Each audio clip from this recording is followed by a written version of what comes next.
Баршаңызға сәлем, қалдарыңыз қалай? Бүгін сіздерге өте дамды және дастарханда өте ерекше сәнді болып көрінетін цитрусты бәлішпен бөлісетін боламын. Ол үшін бізге жұмыртқа қажет болады.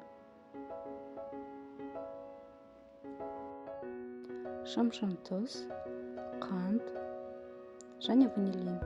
Барлығысын жақсылап араластырып аламыз миксерлеп.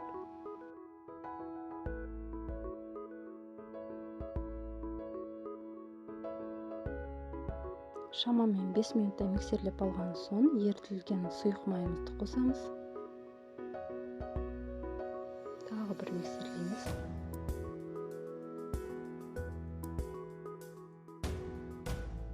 Ең соңында електен өтілген ұнды және қопсатқышты қосамыз. Енді бізге миксер қажет емес, қолмен осылай жай араластырсаңыздар болады, қасықпен немесе осындай венчикпен.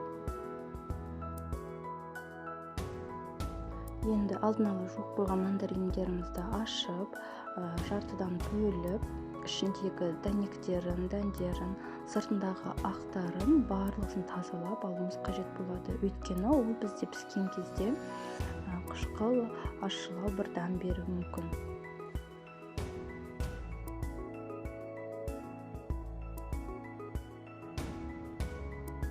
Енді мандариндерімізді ыдысқа сала бастаймыз. Оған дейін біздің пешіміз 180 градуста қызып тұру қажет болады.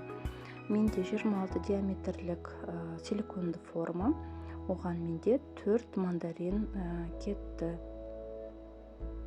Дәл видеодағыдай етіп салып шығасыздар және барлық біздің сұйық қамырымызды үстінен құйып шығамыз.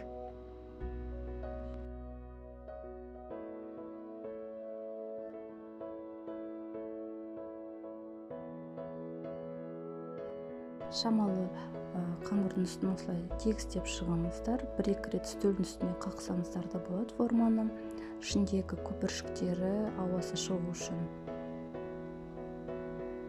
Енді ақырындап пешімізге саламыз.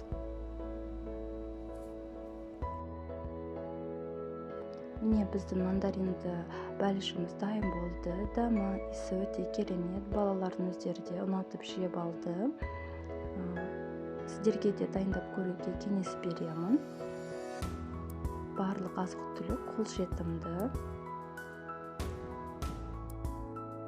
Соңына дейін видео рецептімді қарағандарыңыз үшін рахметімді айтамын.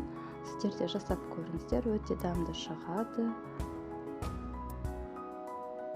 Келесі видео рецептте кездескенше.